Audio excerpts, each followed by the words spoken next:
The Ayyubid state emerged in the second half of the 12th century during a moment of profound transformation in the Islamic world. The region was divided between weakened caliphates, competing dynasties, and the growing threat of the Crusader states established along the eastern Mediterranean coast. Out of this fragmentation rose one of the most influential Muslim leaders of the medieval era, Salah al-Din Yusuf ibn Ayyub. Known in the West as Saladin, Salah al-Din was born in 1137 CE in Tikrit to a Kurdish family with strong military traditions. His early career unfolded under the patronage of Nur al-Din Zangi, the ruler of Syria and a key figure in the struggle against the Crusaders. Through military service and political loyalty, Salah al-Din gained experience, discipline, and a clear vision centered on Sunni revival and Islamic unity. In 1169 CE, Salah al-Din was appointed vizier of Egypt, which at the time was still under the rule of the declining Fatimid Caliphate. Although Egypt was formerly Shiite and Fatimid, real power had collapsed into the hands of rival ministers and military factions. Salah al-Din moved cautiously, consolidating control over the army finances and administration while outwardly maintaining loyalty to the Fatimid Caliph. In 1171 CE, Salah al-Din formally abolished the Fatimid Caliphate. The Friday sermon was restored in the name of the Abbasid Caliph in Baghdad, marking the return of Sunni authority to Egypt after more than 2 centuries of Fatimid rule. This act laid the ideological foundation of the Ayyubid state, which was firmly Sunni in doctrine and closely aligned with the Abbasid Caliphate, at least symbolically. After the death of Nur al-Din in 1174 CE, Salah al-Din moved swiftly to assert control over Syria. Through a combination of military campaigns, diplomacy, and marriage alliances, he unified Egypt, Syria, the Hijaz, Yemen, and parts of Iraq under Ayyubid rule. Unlike many earlier dynasties, the Ayyubids were not focused on hereditary centralization alone, but emphasized loyalty within the ruling family, granting provinces to brothers, sons, and nephews.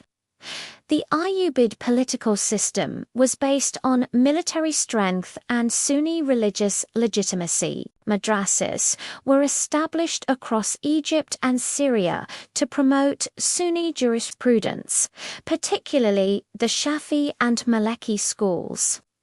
Al-Azhar Mosque, once a center of Ismaili Shiite teaching, was gradually transformed into a Sunni institution. Shiite rituals were suppressed, and Sunni orthodoxy became a central pillar of state identity. The defining moment of Ayyubid history came in 1187 CE at the Battle of Hattin. Salah al-Din decisively defeated the Crusader forces, breaking their military power in the Levant.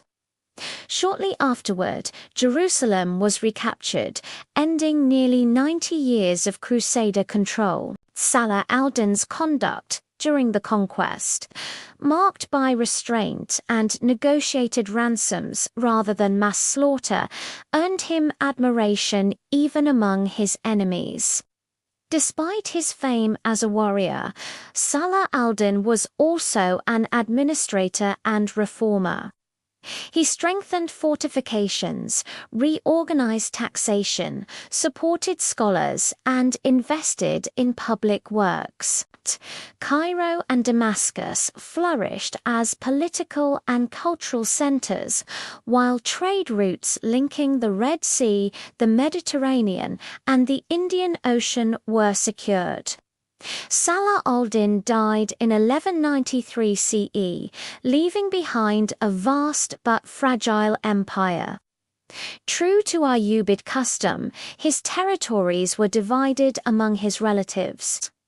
This fragmentation weakened central authority and led to frequent internal rivalries, although the Ayyubids continued to rule Egypt and parts of Syria. Unity was never fully restored after Salah al-Din's death. Over the following decades, the Ayyubid state faced increasing pressure from multiple fronts. Crusader states attempted to regain lost territories, while internal conflicts drained resources and weakened the army. At the same time, new military elites, particularly the Mamluks, rose within the Ayyubid system. These slave soldiers became the backbone of the army but gradually accumulated political power. Several Ayyubid rulers attempted to preserve stability, including Al-Kamil of Egypt, who famously negotiated with Emperor Frederick II during the Sixth Crusade, temporarily ceding Jerusalem through diplomacy rather than war.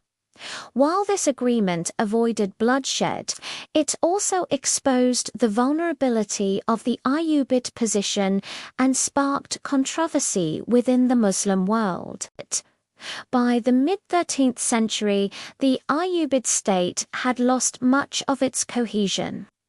Economic strain, military dependence on the Mamluks, and ongoing dynastic disputes accelerated the decline.